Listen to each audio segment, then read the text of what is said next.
저희가 오늘 본 성경 말씀은요, 시편 133편과 134편입니다. 저희가 계속 시편을 지금 보고 있는데요, 133편, 134편인데요, 한 절씩 교독하시고 3절은 같이 읽겠습니다. 보라, 형제가 연합하여 동거함이 어찌 그리 선하고 아름다운고.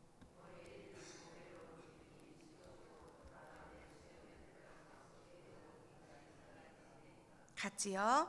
헐몬의 이슬이 시온의 산들에 내린 같도다. 거기서 여호와께서 복을 명령하셨나니 곧 영생이로라. 134편 1절 제가 읽겠습니다. 보라, 밤에 여호와의 성전에서 있는 여호와의 모든 종들아, 여호와를 송축하라. 천지를 지으신 여호와께서 시온에서 내게 복을 주실지어다. 아멘. 네. 오늘 저희가 읽은 시편 133편과 134편은 성전에 올라가는 노래라는 타이틀로 준비되어 있습니다. 성전에 올라가는 노래는 시편 120편부터 시작해서 134편까지 오늘 14번째, 15번째로 올라가는 노래를 저희가 보게 됩니다. 이 성전에 올라가는 노래는 15편 중에 여러 가지의 주제들이 있는데요. 그 중에는 확신과 회개, 겸손과 그리고 또 하나님을 노래하는 여러 가지들의 주제들이 있습니다. 이스라엘 백성들은 1년에 3차례씩 절기를 지키기 위해서 농사를 짓던 사람도 다 모든 것들을 내려놓고 또 양을 지키는 사람 또한 모든 것들 생업을 내려놓고 어찌 보면 다른 나라에서 왕을 모시는 보좌관 일을 하는 사람일지라도 이스라엘 사람이라면 1년에 3번은 함께 모여서 그들이 예루살렘에 모여서 디아스포라 형제들이 오랜만에 함께 서로 어울려져서 살아가는 시간을 가지게 됩니다. 헤어졌다가 서로 만나기도 하고 너무 반가워서 서로 돕는 그 모습이 참으로 아름답기에 그지없다고 오늘 말씀하고 계시는데요. 그들은 사실 그 당시에 우리처럼 지하철이 있는 것도 아니고 배가 있는 것도 아니고 차도 없이 예배하려고 각지 어찌 보면 유학가 있는 사람까지도 나가 있는 사람까지도 함께 모여서 그들이 함께 예배드리고 함께 연합하는 것입니다. 그래서 그들에게 함께 살아가는 우리도 명절에 그 주부들이 굉장히 싫어하는 거 있잖아요. 시댁에 가면 오랜만에 모여서 서로 잔소리하다가 싸우기도 하고 그러는데 이 이스라엘 백성들이 함께 각 타지에 살다가 모였을 때 얼마나 많은 연합이 필요했을까요? 서로 동거하고 함께 살아갈 때 얼마나 힘든 일이 있었을까요? 그런데 오늘 본문의 133편에서 이렇게 말하고 있습니다. 보라, 형제가 연합하여 동거함이 어찌 그리 선하고 아름다운고. 저는 이 본문 말씀을 중심으로 오늘 여러분과 같이 말씀을 나누고자 하는데요. 이 구절은 사실 꼭 성경 말씀뿐 아니라 어떤 슬로건이나 표어 그리고 찬양 등을 통해서 많이 접할 수 있는 문구입니다. 하나님의 자녀들이 연합하고 동거하는 삶이 선하고 아름답다고 표현했습니다. 하나님께서 기뻐하시는 공동체는 다름 아닌 형제들이 연합하고 동거하는 공동체라고 말씀하십니다. 그렇게 하는 것이 선이고 아름답다는 것이죠. 사람들의 삶 가운데 가장 어려운 것이 함께 산다, 함께 무언가를 한다는 것이 아닐까 싶습니다. 요즘 사람들은 특별히 그런 것 같아요. 혼자서는 굉장히 잘하는데 함께하는 것들을 힘들어하고요. 또 요즘 시대가 시대인 만큼 신앙에마저도 그런 것들이 미쳐서 마치 함께 예배 드리는 것도 힘들어서 혼자서 주일에 인터넷 예배를 드린다는 그런 청년들도 볼 수 있습니다. 성경은 하나님의 백성의 성숙함은 함께 사는 삶이라고 말씀하고 계십니다. 그러고 보니 우리 하나님이신 예수님께서도요, 사역을 하실 때 혼자 하지 않으셨죠. 70인 전도자를 파송하실 때도 혼자 보내지 않으시고 두씩 짝을 지어 보내셨고, 또 마가의 다락방에 임한 성령의 역사도 혼자 있을 때 어떤 역사가 일어나는 것이 아니라 120명의 성도가 함께 합심하여 기도할 때 역사가 일어났습니다. 교회가 형성된 이후에 쓰여진 바울서신 가운데 가장 강조하는 것들 또한 서로가 함께 용납하고 함께 짐을 지라고 서로 사랑하라고 이렇게 많이 강조하고 있는데요.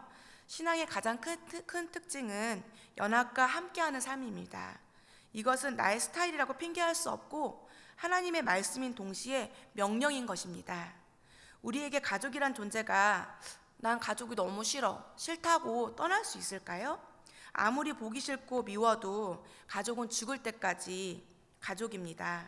교회를 또 몸이라고 표현한다면 몸속에 만약에 장기가 어떤 문제가 있을 때 그때마다 떼어만 버리고 쓸모없다고 내 장기를 떼어보낸다면 살 수 있을까요? 그렇게 살 수 없죠. 바로 교회가 몸이라면 우리는 그런 장기들이죠.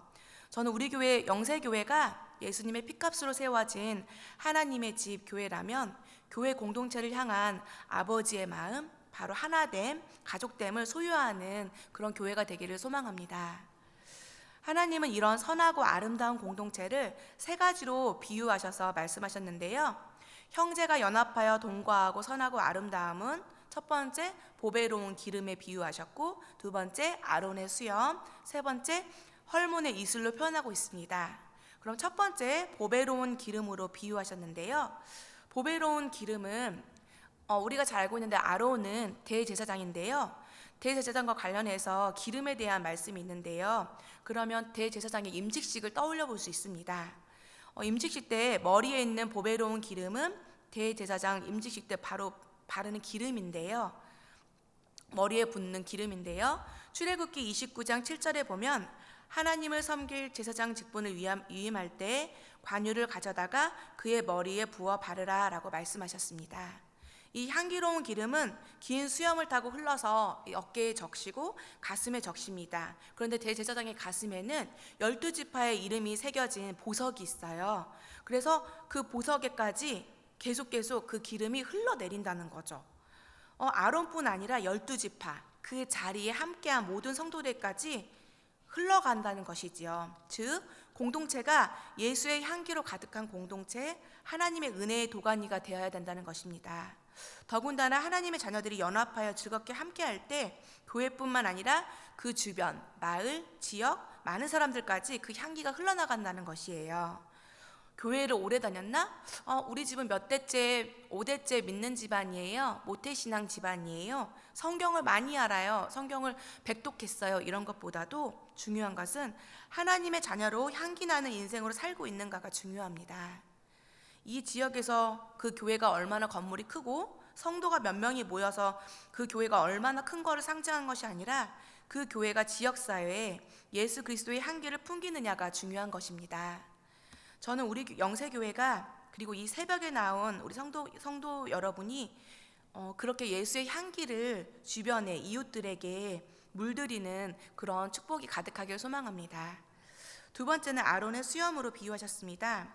고대의 긴 수염은 존귀한 사람임을 드러냈다고 해요. 이 수염은 권위나 힘을 상징하는데요. 이집트인들은 이 턱수염을 기르기도 하고 거기에 물도 들이기도 해요. 염색도 한다고 해요. 이것은 아무나 하는 것이 아니고 왕이나 귀족들이 하는 것이에요. 왕이 긴 수염을 하는 것은 왕권을 드러내는 일입니다. 무슨 말일까요? 하나님을 섬기는 사람들이 서로 연합하여 동거하는 공동체를 이루는 것은 곧 존귀한 일이라는 것이지요. 하나님의 백성으로부터 명예를 드러내는 일인 것 같습니다. 이 시대에 가장 큰 교회의 아픔 중에 하나가 분열이 아닐까 생각해 봅니다.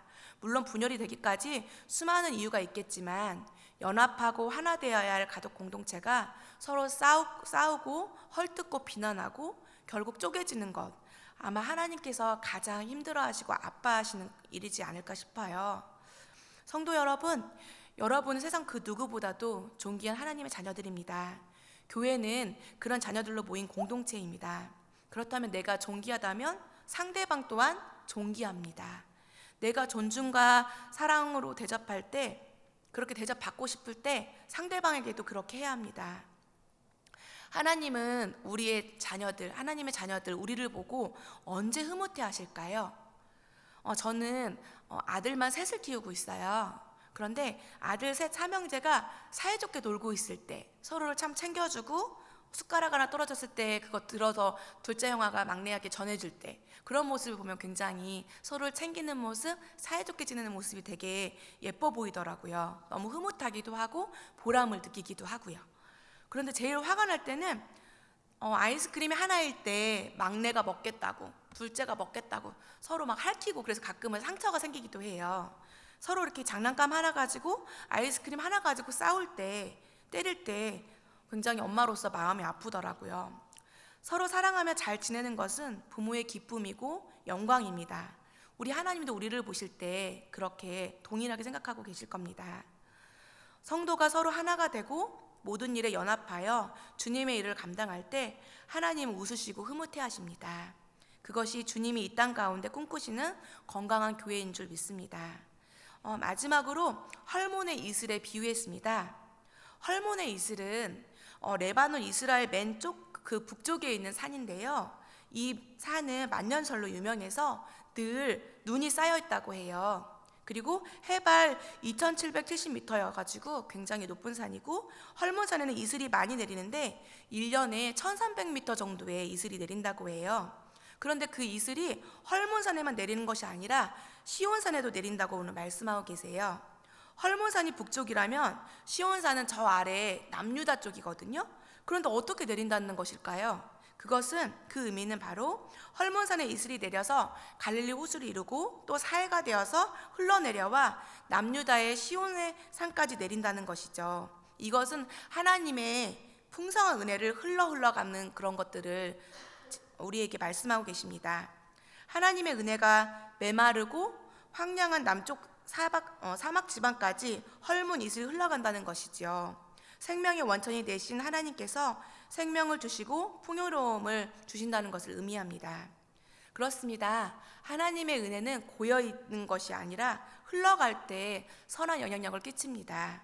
우리 영세교회 성도님들은 먼저, 내가 은혜 받은 사람이 먼저 그 은혜를 성도들에게, 아직 교회 처음 나와서 쭈뼛쭈뼛하고 아직 우리 교회를 적응하지 못하는 성도들에게 우리가 받았던 그 은혜를 선한 공동체에게 흘러보내는 것들, 그 귀한 일이 바로 하나님이 원하시는 일인 것 같습니다.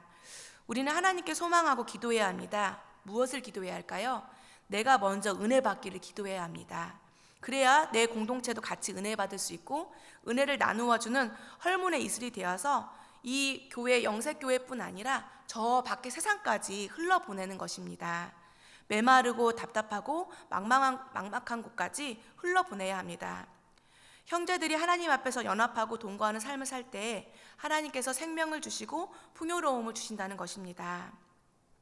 사랑하는 영세교회 성도 여러분, 133편 3절 결론과 같은 말씀으로 거기서 여호와께서 복을 명령하셨나니 곧 영생이로다 라고 노래하고 있습니다. 그렇습니다. 우리 교회에 각 부서에서 소그룹이 있든지 부서에서든지 아니면 구역에서든지 어느 관계에서든지 형제가 연합하고 동거하는 그곳, 그 하나님의 복이 임하는 곳입니다. 특히 영생의 복, 영원한 생명의 복을 연합하고 함께하는 자녀들에게 주신다고 말씀하고 계십니다. 거기에는 내 이성적인 판단, 생각, 그런 모든 것들이 있다면 이루어질 수 없습니다. 교회가 문제가 아니고 상대방의 문제가 아니고 저 권사님, 장로님의 문제가 아니고 어느 이유를 대서라고 함께 하려 하지 않는 그런 내 마음, 함께가 너무 힘들어요, 혼자 하는 게 좋아요, 혼자 하려는, 연합하지 않으려는 나 자신의 문제임을 생각해 보시고 오늘도 향기나는 그리스도인으로, 존귀한 그리스도인으로, 하나님의 생명의 복을 풍성히 누리는 그리스도인으로 살아가시는 우리 영세교회 성도님들이 되기를 소망합니다. 같이 기도하시겠습니다. 하나님 아버지께서는 우리가 혼자 사역하고 혼자 신앙생활하지 않고 함께 서로 연합하며 신앙생활하기를 원하십니다. 우리를 사랑하시는 주님, 우리 영세교회 성도들이 각 기관에서, 구역에서, 각 교회, 학교, 부서에서 주의 일을 감당할 때에 서로를 존중하고 동거하고 연합하며 하나님이 흐뭇하게 여기시는 아름다운 교회가 되게 하옵소서. 우리가 벌써 하나님 2019년도 11월을 보내고 있습니다. 이 한 달을 살아갈 때에 우리가 속해 있는 직장에서 동료들과 그 가정, 그리고 남편과 자녀들과 연합하고 사랑하고 이해하고 배려하며 그리스도의 향기를 드러내는 우리들이 되게 하옵소서. 예수님의 이름으로 기도드립니다. 아멘.